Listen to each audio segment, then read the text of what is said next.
अस्सलाम वालेकुम दोस्तों, welcome to my organic plants garden. दोस्तों, आज मैं आपको बताने जा रहा हूँ इस वीडियो में कि वर्मी कंपोस्ट जो है वो कैसे तैयार होती है, इसके लिए क्या क्या मटेरियल चाहिए और इसको बनाने का मकसद क्या है, वर्मी कंपोस्ट क्यों तैयार की जाती है और इसके पौधों में बेनिफिट्स क्या होते हैं। जो हमारे गार्डन में लगे हुए जितने भी पौधे होते हैं उनमें हम इसका इस्तेमाल क्यों करते हैं और ये कैसे तैयार होती है और कितने दिनों में तैयार होती है। तो इसमें क्या क्या चीज़ें दरकार होती हैं, आज मैं आपको मुकम्मल तौर पे इस वीडियो में इंफॉर्मेशन दूंगा, क्योंकि कुछ दोस्तों की फरमाइश थी कि वर्मी कंपोस्ट कैसे तैयार होती है, इसका मुकम्मल जो है आप डेमो दें। तो आज की इस वीडियो में आपको मुकम्मल इंफॉर्मेशन जो है वो प्रोवाइड करूंगा। इसके लिए आप वीडियो को लास्ट तक देखिएगा।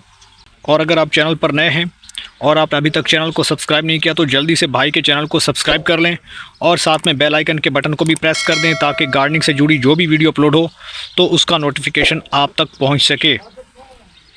तो चलिए शुरू करते हैं दोस्तों, जहाँ पे आपको खाद तैयार करनी होती है, सबसे पहले आपको इसके लिए बेड बना लेना होता है।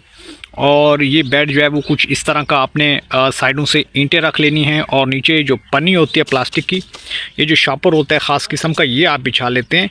तो इससे क्या होता है कि आपके जो केचुए होते हैं वो ज़मीन के अंदर नहीं जा सकते, इससे जो है वो महफूज हो जाते हैं और आपकी खाद जो है वो तैयार करते रहते हैं। तो आपने सबसे पहला काम जो है वो ये करना होता है कि आपने केचुओं के लिए बेड बना लेना है, जहाँ पर आपने ये वो साइट है जहाँ पे खाद की तैयारी होती है। उसके बाद कुछ इस तरह आपको, ये जो आप देख रहे हैं कुछ ड्राई लीव्स हैं जो मैंने लिए हैं। दरख्तों के पत्ते गिरते रहते हैं और जो खुश्क हो जाते हैं, तो आपने उनको कलेक्ट कर लेना है और यहाँ पे आकर उसको डाल देना है। तो दोस्तों, आप बात कर लेते हैं कि यहाँ पे हमने जो आपको नज़र आ रहे हैं कुछ खुश्क पत्तों को हमने बिछाया हुआ है। ये आप देख सकते हैं बिल्कुल खुश्क हैं ये पत्ते। और ये पत्ते हम क्यों बिछा रहे हैं, क्योंकि केचुओं को खाद बनाने के लिए एक हिस्सा ड्राई और एक हिस्सा वेट जो होता है, यानी कि जो ग्रीन होता है वो ज़रूरत होता है। तो ये ड्राई यानी ब्राउन और जो ग्रीन होता है, ये दोनों आप डाल देते हैं तो इससे बहुत अच्छी खाद तैयार होती है कीड़ों की तरफ से। अर्थवर्म क्या करते हैं कि इनको वो खाते रहते हैं और एक अच्छी खाद में कन्वर्ट करते रहते हैं। तो ये जो खुश्क हिस्सा होता है पत्तों का या जो भी आप डाल देते हैं।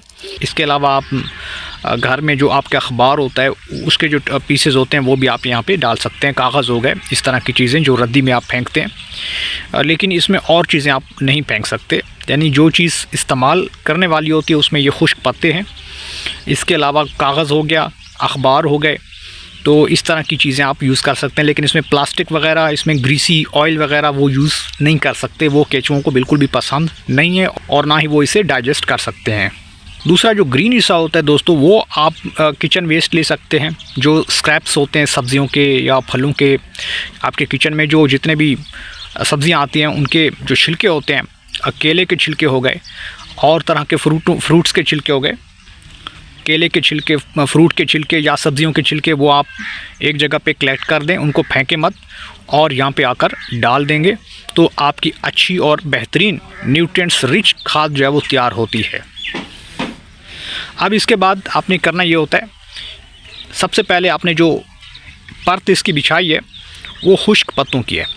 अब क्योंकि पत्ते खुश्क होते हैं तो थोड़ा सा आपने इनको वेट कर लेना है, पानी की मदद से आपने इसको थोड़ा सा स्प्रिंकल कर देना है। तो वो मैं अभी कर देता हूँ। तो आपने कैसे करना है वो ज़रा आपको दिखा देते हैं।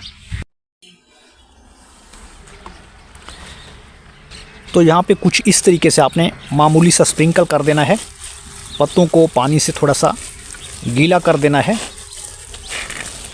इस तरीके से। क्योंकि जो वर्म्स होते हैं, जो अर्थवर्म्स हैं, जो केचुए हैं, जो कंपोस्ट तैयार करते हैं, उनको वेट एरिया पसंद होता है, वेट इन्वायरमेंट उनको पसंद होता है। तो दोस्तों, यहाँ पे मैंने इसको गीला क्यों किया है, उसकी रीज़न क्या है, तो उसकी वजह ये है, इसी से ही ऑक्सीजन मिल रही होती है। और आपका जो बेड है वो, उसमें अगर नमी रहेगी, यानी कि 70 to 80% नमी का होना या कम से कम 65% नमी का होना बहुत ज़रूरी है। अगर आप नमी का ख्याल नहीं रखेंगे और बेड आपका खुश्क हो गया तो फिर उससे क्या होगा कि आपके जो वर्म्स हैं वो मर सकते हैं। तो आपने इस बात का ध्यान रखना है। अब बात कर लेते हैं दोस्तों, यहाँ पे जो आपको टोकरी नज़र आ रही है, प्लास्टिक की टोकरी, इस टोकरी के अंदर आपको जो ऊपर ये चीज़ नज़र आ रही है, ये गोबर है। यानी कि जो गाय भैंस का जो भी डेयरी से निकलने वाला गोबर होता है उसका आप कहीं से भी आप ले सकते हैं। अगर आप इस तरह की कंपोस्ट बना रहे हैं तो ये आपको तकरीबन फ्री में ही मिल जाता है आसपास डेयरी से। गोबर के अंदर काफ़ी वो बेहतर तरीके से अफजाइश करते हैं और अपने आप को मल्टीप्लाई करते रहते हैं और इस तरह से उनकी तादाद भी बढ़ती रहती है। तो आपने करना यहाँ पे ये है कि एक हिस्सा यहाँ पे जिस तरह ड्राई हमने लिया है, खुश्क पत्ते लिए हैं, और दूसरा हिस्सा आपने इस तरह का जो है वो गोबर ले लेना है। गोबर ताज़ा नहीं लेना, बिल्कुल ताज़ा गोबर आपने नहीं लेना, इस चीज़ का आपने ध्यान रखना है।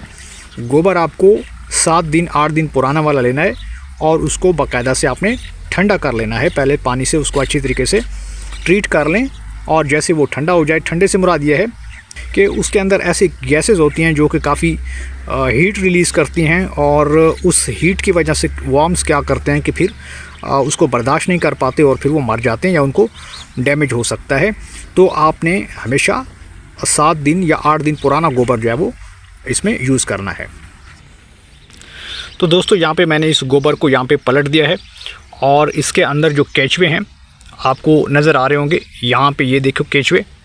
अब यही वो केचुए होते हैं जो आपके इस गोबर को खाते रहते हैं और इसका जो फिकल मटेरियल है वो रिलीज़ होता रहता है और उससे वर्मी कंपोस्ट बनती है।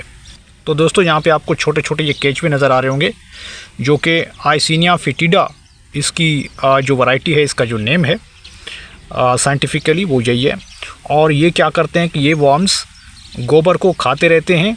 जितना भी प्लांट डेब्रिस होता है, पुराने पत्ते होते हैं और जितना भी स्क्रैप होता है घर से निकलने वाला, सब्जियों के छिलके, किचन वेस्ट, वो सारा आप यहाँ पे डालते रहते हैं और इसके बदले में ये उसे खाते रहते हैं और डाइजेस्ट करके वो रिलीज़ कर देते हैं और डाइजेस्टिव मटेरियल जो है वो वर्मी कंपोस्ट की शक्ल ले लेता है और बिल्कुल जब ये तैयार हो जाता है तो चाय की पत्ती जैसा जो है वो देखने को मिलता है उसका टेक्सचर। अब ये कितने दिनों में तैयार होगी? तो दोस्तों ये आपको कम से कम 50 से 60 दिनों के अंदर, ये जितनी तादाद ज़्यादा होती है, तादाद के ऊपर ये डिपेंड करता है। आपके कीड़ों की तादाद ज़्यादा है तो ये तेज़ी से बनेगी, अगर तादाद कम है तो ज़ाहिर टाइम ज़्यादा लगेगा। इस खाद में NPK का रेशो काफ़ी हाई होता है, नाइट्रोजन, फास्फोरस और इसमें पोटाशियम ज़्यादा पाया जाता है और साथ में मैग्नीशियम, आयरन, जिंक, कापर और बहुत सारे जो इसके अंदर माइक्रो न्यूट्रिएंट्स होते हैं वो भी काफ़ी ज़्यादा होते हैं। तो इसलिए ये खाद ज़्यादा गार्डनर यूज़ करते हैं और इसका फ़ायदा काफ़ी ज़्यादा होता है। आपके पौधों की अच्छी ग्रोथ की ज़ामिन खाद है ये और ब्लैक गोल्ड के नाम से भी इसे याद किया जाता है। तो ये छोटी सी वीडियो उम्मीद है आपको पसंद आई होगी। वीडियो को लाइक कर दें और चैनल को सब्सक्राइब कर दें।